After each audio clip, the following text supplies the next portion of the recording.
Shalom jemaat Tuhan, umat Tuhan terkasih, GKI Kalideres yang dikasihi oleh Tuhan. Saya bersyukur pekan ini boleh menyampaikan sapaan gembala yang merupakan sapaan gembala yang terakhir dari saya sebagai seorang pendeta konsulen yang sudah bersama-sama dengan jemaat Tuhan selama 6 bulan. Saya bersyukur bahwa jemaat Tuhan membuka hati, saya boleh hadir dalam berbagai kesempatan, ibadah-ibadah, pelayanan firman, juga kepada para pelayan Tuhan, para penatua yang sudah memberikan dukungan yang sangat penuh kepada saya selama berinteraksi, selama rapat-rapat, selama melayani bersama-sama dengan jemaat Tuhan di Kalideres. Saya mohon maaf kalau ada hal-hal yang mungkin keliru, salah dari apa yang saya katakan, saya lakukan. Semoga apa yang saya kerjakan Tuhanlah yang akan menyempurnakan menjadi sebuah berkat yang baik bagi jemaat Tuhan. Umat Tuhan, pada pekan ini saya akan bersama-sama mengajak umat Tuhan merenungkan sebuah tema yang berjudul bertumbuh dalam segala hal ke arah Kristus. Kita bersama-sama mengawali dengan kita bersehati dalam doa. Kita berdoa. Umat Tuhan, sebagai anakmu dan sebagai gerejamu, sebagai tubuhmu, kami sungguh bersyukur oleh karena penyertaan Tuhan senantiasa terjadi dan terus bertambah dalam kehidupan kami. Bapa, kami rindu makin hari kami semakin serupa dengan karya, dengan karakter dari Kristus, Tuhan dan Juru Selamat kami. Tuhan, pada hari ini kami sungguh mohon, berfirmanlah, kami siap untuk mendengarkan sabda Tuhan dalam nama Tuhan kami, Yesus Kristus. Amin. Umat Tuhan, firman Tuhan pada hari ini bersama-sama kita akan perhatikan dari Efesus pasal yang keempat, ayat pertama sampai dengan ayat yang keenam. Firman Tuhan berkata demikian untuk kita. Sebab itu aku menasihatkan kamu, aku orang yang dipenjarakan karena Tuhan, supaya hidupmu sebagai orang-orang yang telah dipanggil berpadanan dengan panggilan itu. Hendaklah kamu selalu rendah hati, lemah lembut dan sabar. Tunjukkanlah kasihmu dalam hal saling membantu. Dan berusahalah memelihara kesatuan roh oleh ikatan damai sejahtera. Satu tubuh dan satu roh. Sebagaimana kamu telah dipanggil kepada suatu pengharapan yang terkandung dalam panggilanmu. Satu Tuhan, satu iman, satu baptisan, satu Allah dan Bapa dari semua, Allah yang di atas semua dan oleh semua dan di dalam semua. Umat Tuhan, keserupaan dengan Kristus merupakan tujuan tertinggi dari seorang Kristen dan juga dari gereja Tuhan. Keserupaan dengan Kristus dalam sifat, dalam karya, dalam pelayanan. Ini merupakan ungkapan yang ditegaskan oleh Paulus kepada kita supaya hidupmu sebagai orang-orang yang telah dipanggil berpadanan dengan panggilan itu. Panggilan yang mana yang dimaksud oleh Paulus dalam bagian ini, yakni bahwa kita dipanggil oleh Tuhan untuk menjadi ahli-ahli waris, untuk menjadi anggota-anggota tubuh, untuk menjadi peserta dalam janji yang diberikan oleh Kristus Yesus.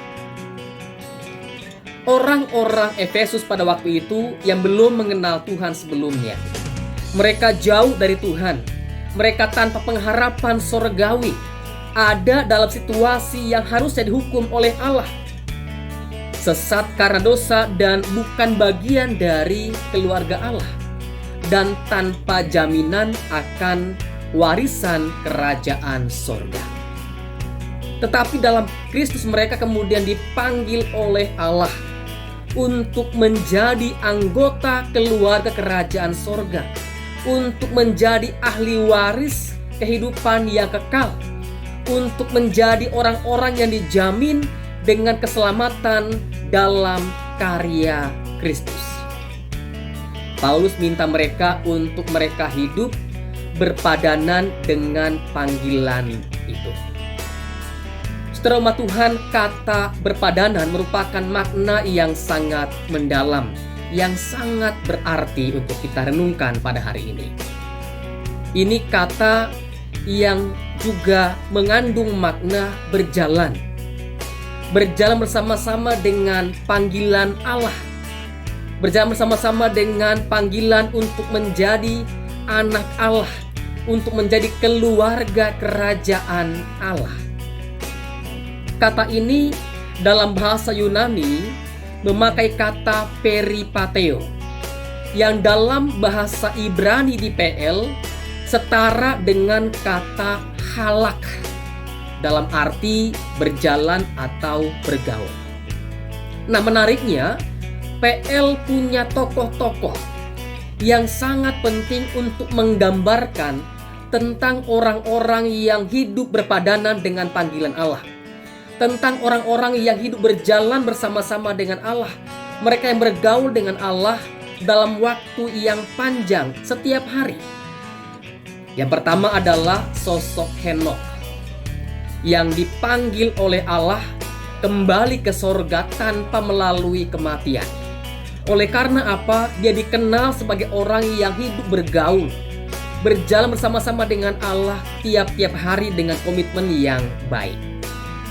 Lalu yang kedua adalah sosok Nuh, orang yang diselamatkan bersama-sama dengan keluarganya. Oleh karena Nuh dikenal sebagai orang yang hidup bergaul dengan Tuhan dengan setia di tengah dunia yang sedang kehilangan arah, kehilangan relasi dengan Tuhan pada waktu itu.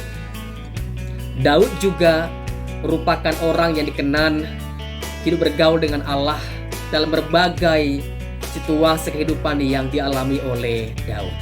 Dia merupakan raja yang sangat dikenal oleh Allah, seorang yang sangat dikagumi oleh orang-orang Israel. Nah, umat Tuhan, kita diminta oleh Paulus untuk menjalani panggilan ini dengan sikap hati yang mau merendah, lemah lembut, dan sabar. Rendah hati oleh karena kita diminta untuk menjadi orang-orang yang terus mau bergantung, bersandar kepada Allah. Lemah lembut dalam arti untuk punya hati yang senantiasa mau dibina, diajar, dididik oleh Allah. Dan sabar oleh karena ini merupakan sebuah proses yang panjang sampai akhir hayat kita, sampai kita tiba juga nanti dalam kehidupan yang kekal dalam kerajaan sorga. Kita diminta untuk terus berpadanan dengan panggilan Tuhan dengan sikap hati yang rendah hati, lemah lembut, dan sabar. Selain kerendahan hati, kelemah lembutan, kesabaran yang diminta oleh Paulus, sebagai keluarga kerajaan Allah pun kita diminta oleh Paulus untuk mengupayakan yang namanya kesatuan. Kesatuan. Ini merupakan sebuah dimensi yang sangat penting dalam kehidupan keluarga, dalam kehidupan gereja sebagai tubuh Kristus. Gereja itu memiliki dimensi yang luas, banyak anggotanya. Kalau tubuh ada tangan, ada kaki, ada ginjal, ada jantung, ada hati. Gereja punya banyak dimensi yang sangat beragam. Nah, umat Tuhan, semua unsur di gereja ini, yakni umat, para pelayan yang ada dalam berbagai bentuk ini harus sungguh-sungguh dipadukan, disatukan menjadi sebuah kesatuan yang teguh. Kalau antar tubuh saling berperang, maka kita sebagai tubuh akan mengalami sakit atau mengalami yang namanya disfungsi, tidak berdaya, tidak berguna untuk suatu pekerjaan yang baik. Nah, gereja kalau tanpa kesatuan, kalau terpecah-pecah, maka akan mengalami yang namanya juga disfungsi, tidak berguna untuk pekerjaan Tuhan. Malah akan mendatangkan sebuah dampak yang buruk untuk kerusakan, kehancuran bagi kehidupan umat Tuhan. Nah, Paulus menggambarkan bahwa umat Tuhan atau tubuh Kristus ini harus sungguh-sungguh mampu mewujudkan yang namanya kesatuan. Satu tubuh, satu roh, satu pengharapan dalam Tuhan, satu Tuhan, satu iman, satu baptisan, dan satu Allah di atas semuanya. Sebagai gereja, saya yakin bahwa semua kita telah memiliki pemahaman yang sama bahwa satu Allah, satu iman, satu baptisan dalam Bapa, Anak, dan Roh Kudus. Tinggal diperjuangkan bahwa semua dimensi anggota jemaat, para pelayan, semua pelayanan dipadukan, disatukan menjadi sebuah pekerjaan yang indah bagi Tuhan. Jadi yang menjadi poinnya adalah bagaimana kita boleh bersatu, bukan soal mau menonjolkan tentang karunia-Nya, tentang kelebihan dari karunia-karunia yang ada, tapi soal bagaimana semua dipadukan, disatukan menjadi sebuah karya yang indah untuk kemuliaan Tuhan. Umat Tuhan, sebuah tantangan yang sangat besar buat gereja adalah tentang adanya ancaman perpecahan. Entah karena berbagai hal yang mungkin muncul, entah karena warna liturginya, entah karena soal musiknya, entah juga karena mungkin tentang perbedaan pendapat dalam rapat-rapat, ataupun tentang keputusan yang diambil oleh majelis jemaat, oleh para pengurus yang mungkin berbeda-beda. Umat Tuhan, kita dipanggil oleh Tuhan bagaimana kita boleh mengupayakan kesatuan, perpaduan yang indah, sekalipun dalam berbagai perbedaan yang terjadi. Tetaplah berjuang untuk boleh bersatu sebagai sebuah jemaat Tuhan, walaupun mungkin musiknya beda dengan apa yang kita harapkan. Walaupun mungkin kita berbeda dalam diskusi soal program, tentang program mana yang akan dijalankan. Teruslah bersatu walaupun mungkin ada berbagai bentuk kelemahan, kekurangan di tengah-tengah jemaat kita.